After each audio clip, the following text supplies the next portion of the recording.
Welcome to the Center for Universal Oneness. We are an open, welcoming, spiritual community that supports all faith traditions and invites you to join us on your spiritual journey. We host different speakers each week to guide and inspire us. We are guided by universal principles of acceptance of all that is sacred, and we strive to live in the oneness of love. Please enjoy this presentation.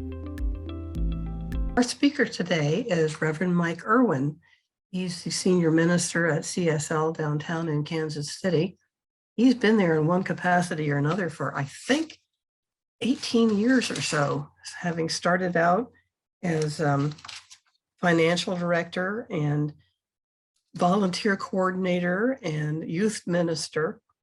And he graduated from ministerial school in 2010 and has been senior ministering there since that time. Mike did not begin his life as a minister, although he always wanted to be one. He started out, as many of us do, in corporate life, in working with a small telecommunications firm, and finally got the call and the directive from above that it was time to make a change in his life, and did that. And he's been with CSL for years and years now. He has a couple of grandkids up in the Northland near Zona Rosa. And he is an avid gardener. And let's see what else. He's a cook. He likes to entertain. And so, without more ado, let me introduce our music, which is Eddie Watkins Jr. with the song I Walk Away. And then we'll go directly into Mike's talk. Okay, make sure I unmute myself. I was telling Susan that we did my community, Center for Spiritual Living. We were closed down for 13 months, and before we came back in the building, so we did Zoom for pretty much 13 months every week. And so I was just telling her all those Zoom things that you learned that you didn't know, that you didn't knew that you needed to know. And so the first thing I always do is just make sure I'm unmuted. So anyway, I just wanted to thank you so much for inviting me to be with you this morning. It's kind of nice was nice to see some people I knew. I knew Susan and Dennis from some time that they were at CSL. I know Evelyn Meisner. Have known Evelyn for a long time. And actually, I think Mickey Schroeder is part of your group, but she's not here this morning. But she and I go way back, like 20 years or so. When I was at Unity Overland Park, she and I did prayer chaplain training together. So kind of a little bit of a homecoming in some ways. So I'm really glad to be here. And when I refer to my community during the lesson, you'll just know it's Center for Spiritual Living.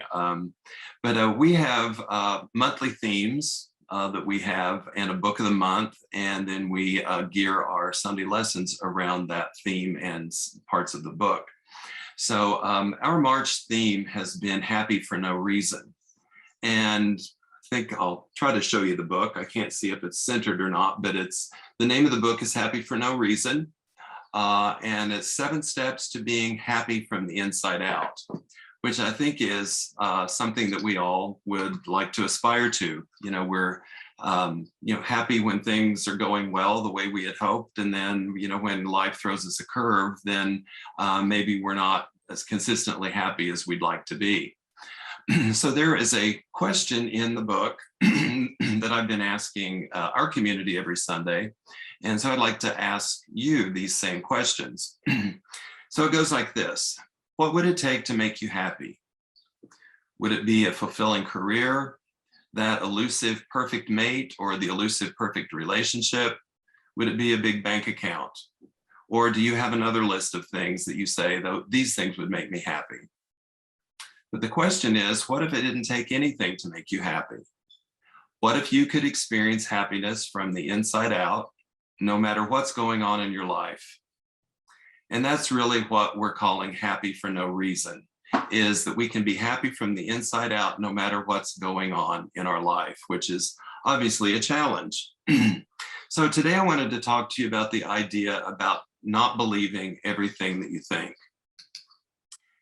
That may not make a whole lot of sense right now, but hopefully in the next 20 minutes or so, it'll all come together and gel.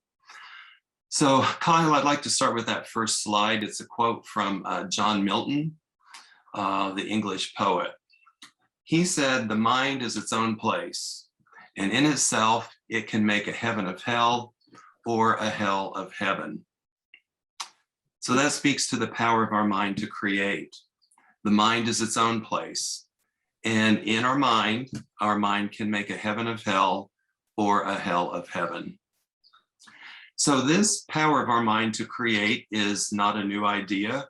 And it shows up in a lot of different places, a lot of different religions and philosophies.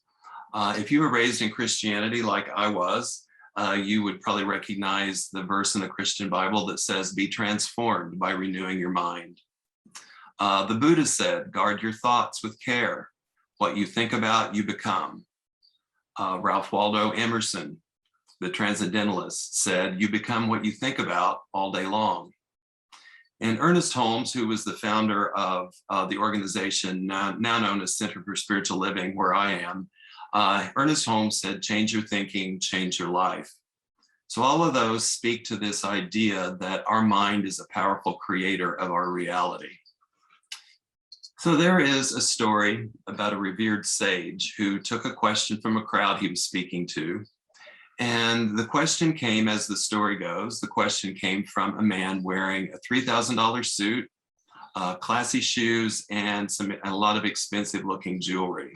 So in other words, this guy who was asking the question appeared to be wealthy.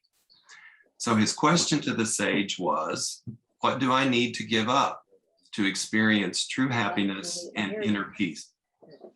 What do I need to give up to experience true happiness and inner peace?" And the sage replied, "Well, there's good news and there's bad news. The good news is you don't have to give up any of your stuff. Poverty is not the way to happiness.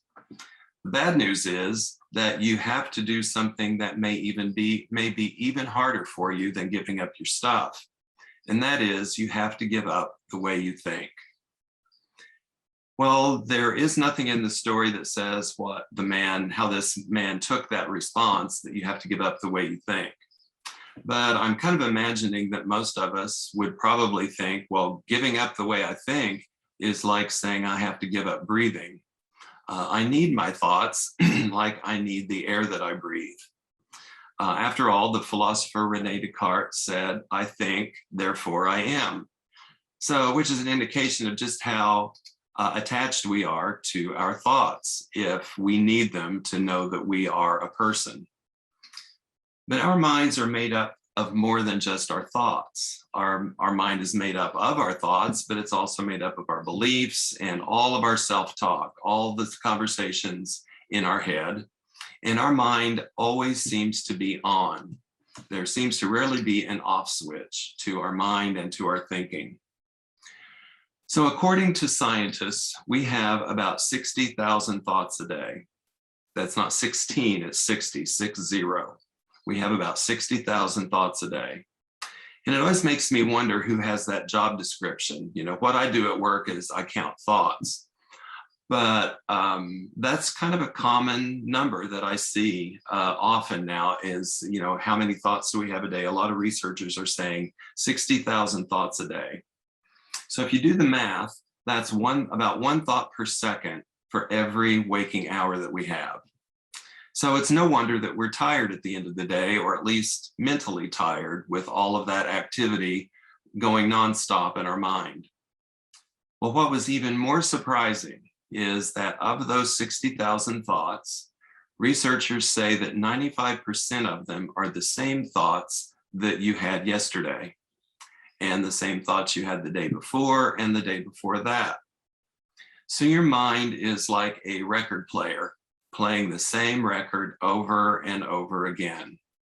And if you're under 30 and wondering, well, what's a record in a record player? Your mind is like an iPod or your playlist that's playing the same thoughts over and over again. So in other words, our minds are stuck in a rut. And that might not be so bad if it weren't for the next statistic that said of those 60,000 thoughts, 80% of them are negative.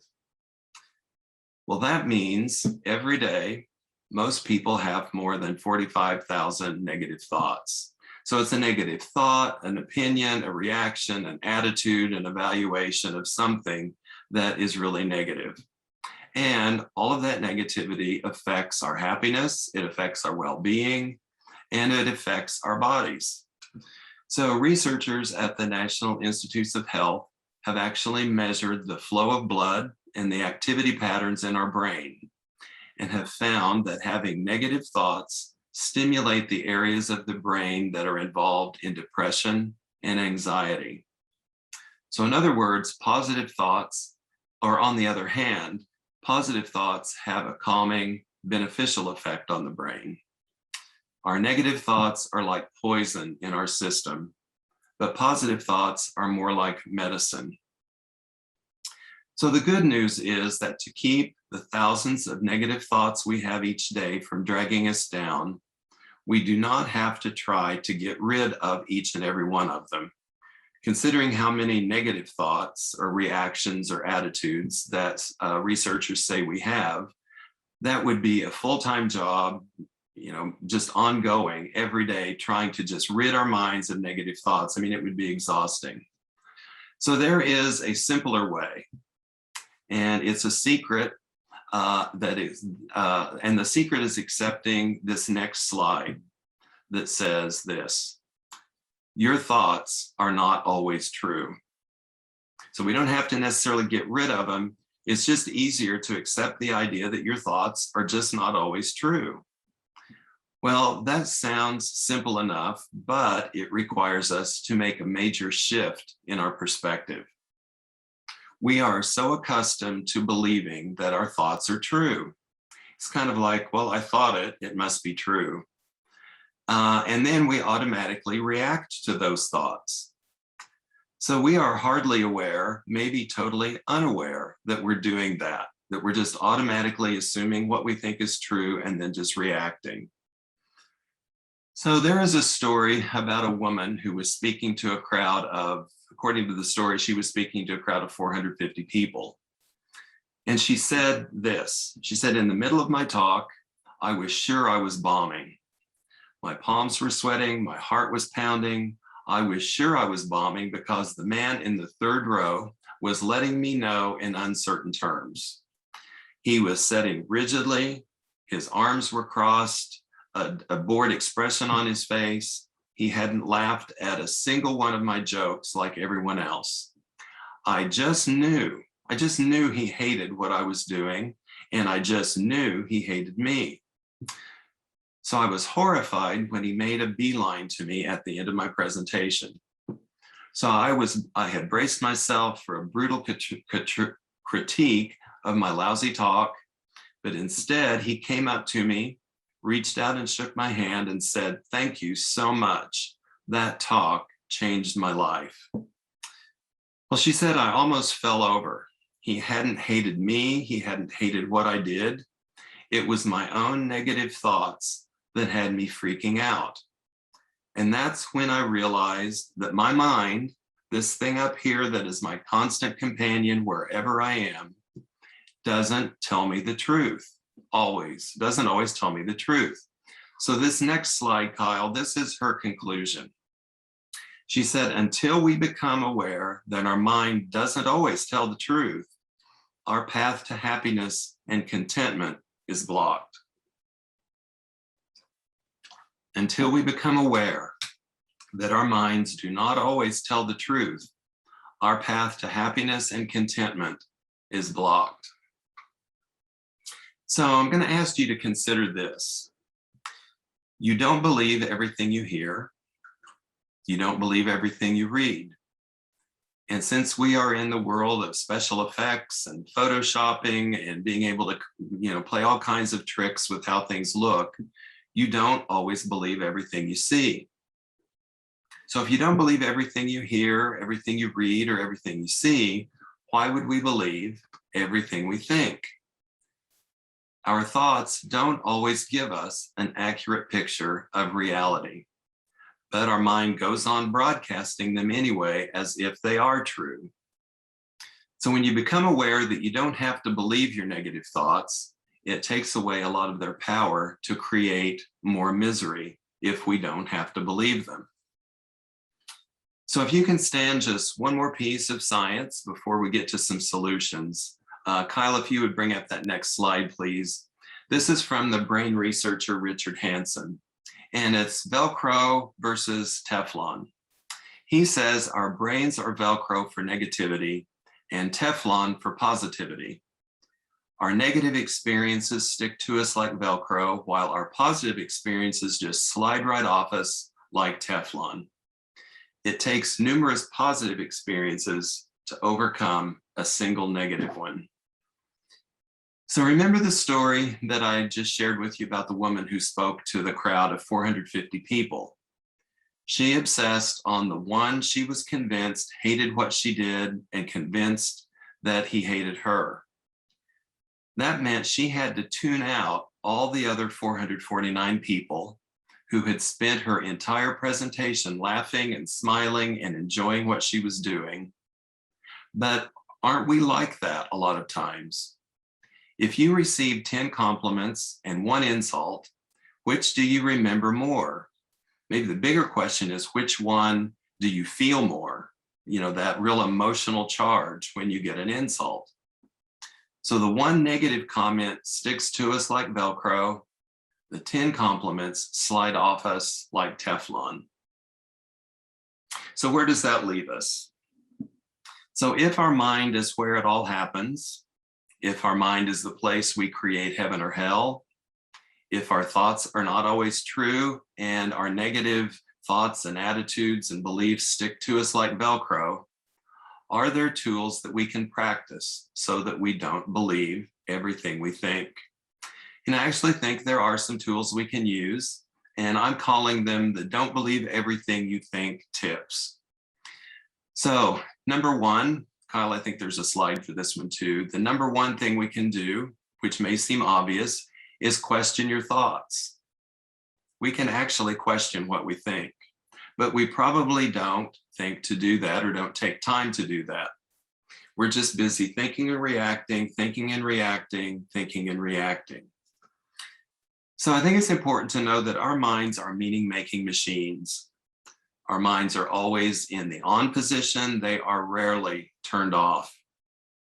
So I talked in my community last month about a term or an idea called the storyteller in our heads. The storyteller in our head is that voice that has a thought, an opinion about everything and everyone. It's the one that always has something to say about virtually everything we see, everything we hear, everything we experience. There's always some chatter about it, an opinion, an evaluation. And for some strange reason, we tend to believe what the storyteller has to say is true. It's kind of like it's my story and it's going to stick to me like Velcro, even if it's not true, even if it causes me to be unhappy and miserable. So there's 2 things we can do, or 2 ways that we can question our thoughts. Can I absolutely know it's true? Without a shadow of a doubt, do I know this is true? And can I really know what should be? So can I absolutely know it's true? Well, remember the woman speaking and the man, she was convinced, hated her, hated what she did, she thought. Well, it felt like it was true. It even looked like it was true. But could she absolutely know for sure that it was true that he hated her? Well, obviously not, because he didn't. You know, he actually thought what she said changed his life. So it was obviously an incorrect assumption that she just assumed was true. So what about the next one? Can I really know what should be? We have a lot of should stories in our head. I should, he should, she should, my relationship should, God should, life should, my parents should or should have, you know, just lots of should stories. But can we know for sure that we know what should be? Are we that all-knowing that we know everything that should be a certain way? Or might there be a bigger perspective than what I think should be? So it's surprising, if you take those two questions, can I absolutely know without a doubt that it's true what I'm thinking and feeling and believing? And can I really know what should be? It's surprising how many times the answer to both of those questions is no. So if I question my thoughts and the answer to the question is no, then we can go on to number 2 on the slide. If they're not true, then just let them go. Just let them go if they're not true, which is obviously harder than it sounds. Sounds simple, but not easy to just let go of what we know isn't true once we've made up our mind that it is. So there's an interesting story to illustrate how this might be, or how it might look, or how it might work. So in Borneo, the natives have an ingenious technique for capturing wild monkeys that raid their crops and steal the food they've stored. So they take an empty coconut shell and make a small hole in it. And then, and the hole is just large enough for the thieving monkey's hand to slip into it. So they put some rice into the empty coconut for bait and tie the coconut to the ground. So the monkeys smell the food, and of course they're going to come to investigate. They smell the rice, so they stick their hand inside the coconut to grab the rice. But when they try to pull out their hand, because their hand is clasped so tightly into a fist around the rice, their hand will not fit back out through the hole anymore. To escape, all the monkey needs to do is just relax the hand and let go of the rice. But because they won't, the monkey remains trapped, when all they would have had to do is just let go of the rice. So, not to be insulting, but we're kind of like that, aren't we? Or we can be like that, like those monkeys, trapped in our own negative thoughts because we just won't let go of them. So don't stay trapped, let go of the rice or let go of the thoughts. So as a side, it's an interesting concept to think that, what we call our busy mind that's always racing and full of thoughts and ideas and opinions, and that never seems to stop going and going and going, we call that our monkey mind.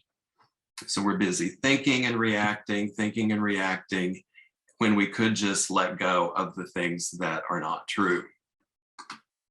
So the third and final thing we can do to help us not believe everything we think is, and to find more happiness and contentment, is to incline your mind toward joy.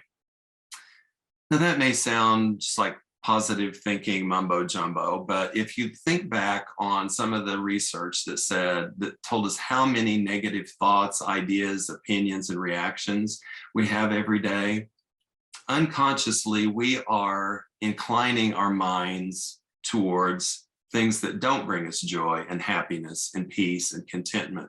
We're inclining our mind towards the negative. But so this third piece of advice is to switch that and reframe things and start inclining our mind toward greater joy and happiness and peace and contentment. So one evening, a Cherokee elder told his grandson about the battle that goes on inside of all of us. He told his grandson that the battle is between two wolves that live inside all of us. One wolf is unhappiness. So the unhappy wolf in us represents our fear, our worry, our anger, jealousy, self-pity, resentment, our inferiorities. The other wolf is happiness. So the happy wolf in us represents our joy, love, hope, serenity, kindness, generosity, compassion. So the grandson thought about it for a minute, and then he asked his grandfather, "So which wolf wins?" And the old Cherokee replied, the one who you feed is the one who wins. So the question is, which wolf are you feeding? The one that represents the unhappiness, or are we feeding the wolf that inclines us more towards happiness and peace and contentment? So what you appreciate appreciates. It's really just the law of attraction. What we focus our attention on expands and grows and is drawn into our life. So those are the three practices for not believing everything you think.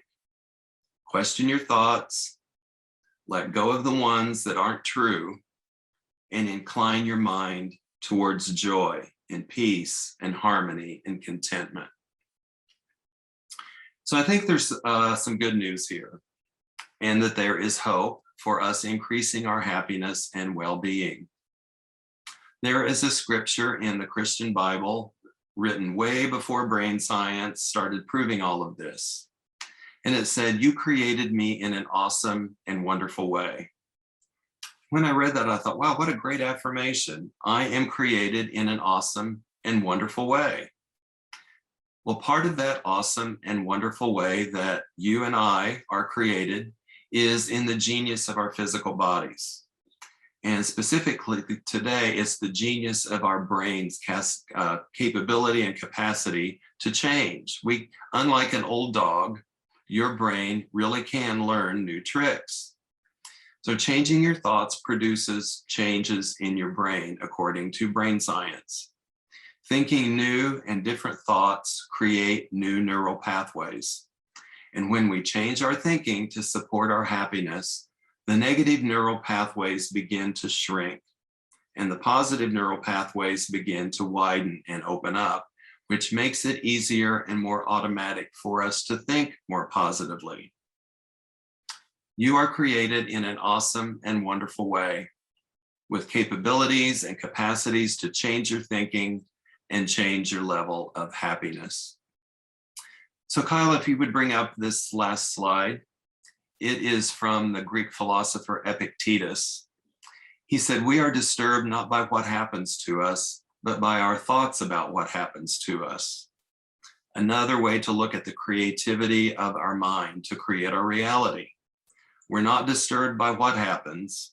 We're disturbed by the thoughts about what happens to us. I think we all know that two people can go through the exact same experience. One person can struggle and one person moves through it with grace and ease. And it's all about what we think about the thing that we're going through. So I have a tradition in our community at the end of all of my lessons is to give people an affirmation. And I know, you all come from, traditions that use affirmations. So I leave this with people as kind of like the big takeaway, kind of summarizing everything down to a simple affirmation. And so I know that we can't hear one another, but as I read this, I'm just going to ask you to read it where you are so you hear yourself say it out loud, and just imagine that everybody else on the Zoom is saying it. So let's say this together. My thoughts are powerful.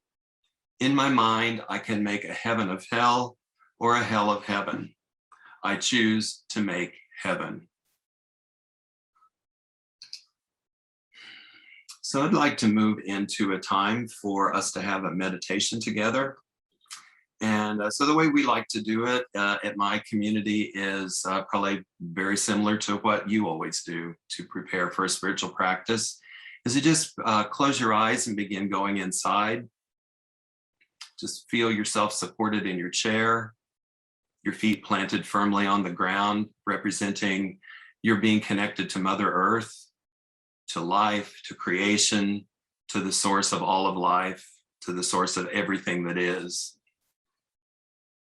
So as we sit in that awareness, that deeper concentration, that deeper contemplative state, we become aware of what we are connected to, and we're aware that it's bigger than us.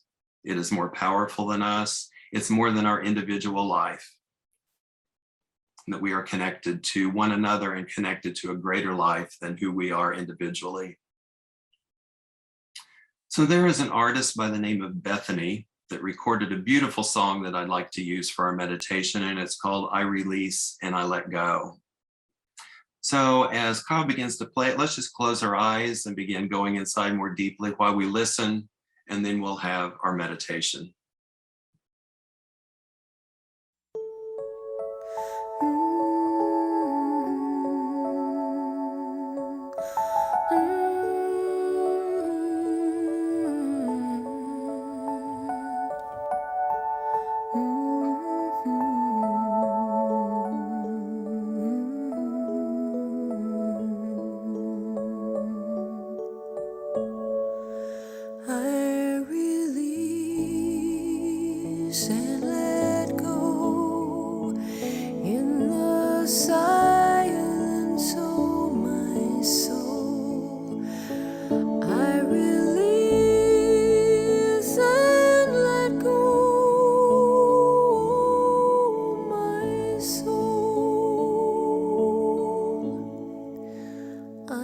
forgive every wrong as I sing this simple song.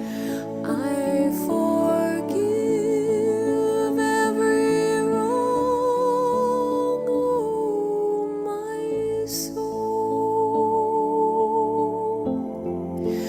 I release and let go in the silence, oh my soul.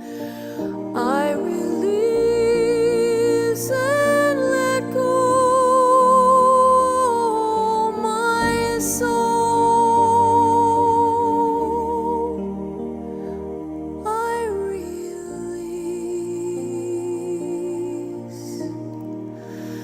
I let go.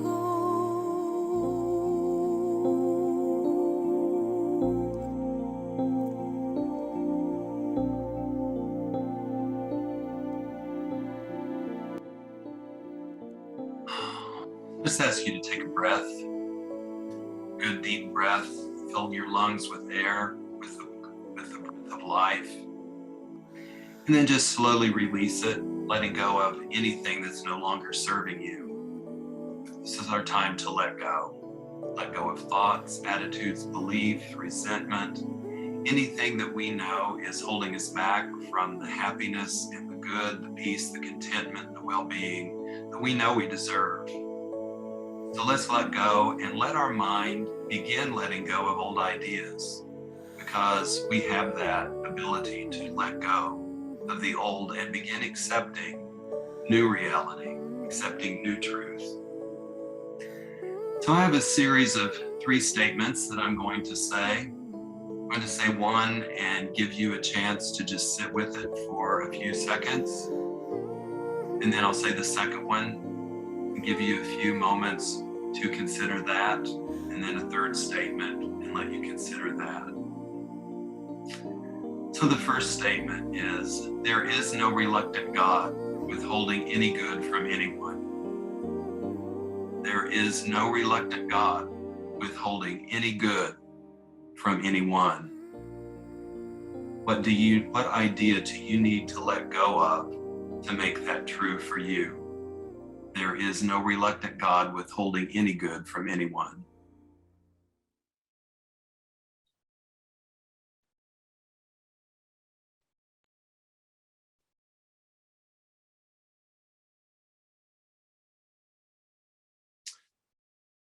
The second statement, there are no favorites.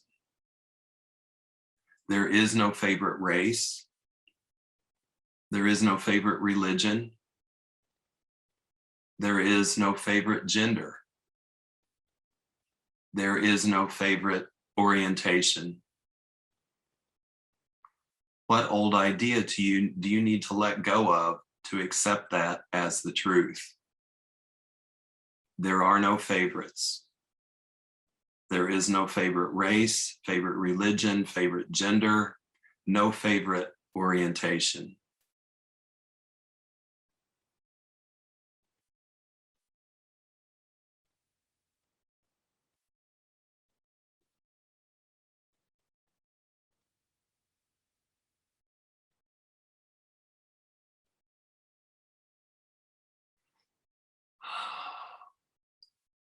So if there is no reluctant God withholding good from us, if there are no favorites, then you deserve a life of love and joy simply because you're here. You deserve a life of love and joy simply because you're here. You do not have to prove your worth. You do not have to perform and jump through hoops for God or anyone else to have a life of love and joy. You deserve it simply because you're here. What old idea do you need to let go of for that to be the truth for you?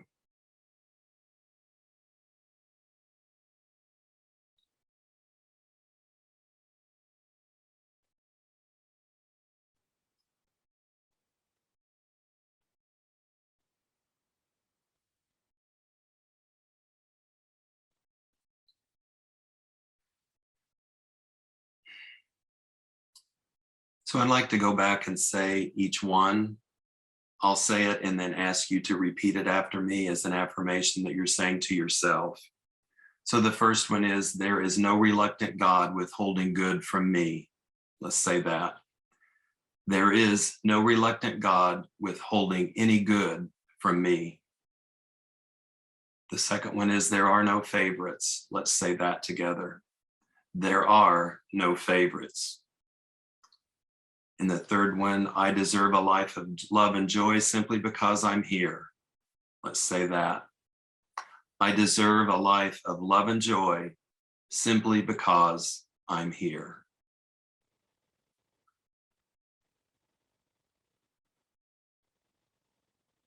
So I just invite you to take another deep breath, fill up your lungs with the breath of life, and then exhale it, coming back to this time in this space, back on this Zoom together, to those that we love and are connected to. So I want to thank you again for having me here. It's been a joy to share with you and to talk with you and have conversations with you. I will stay on at the end. I know you have, I think you called it a coffee time. So I'm happy to stay on for a while. If you have anything you want to ask me or talk about with me in the group, that's fine. I'd love to do that. If not, I'll stay a while and then just let you talk about whatever you want to. So thanks again. Appreciate your time. Thank you, Mike. Lovely. Glad you're going to stay with us for a while.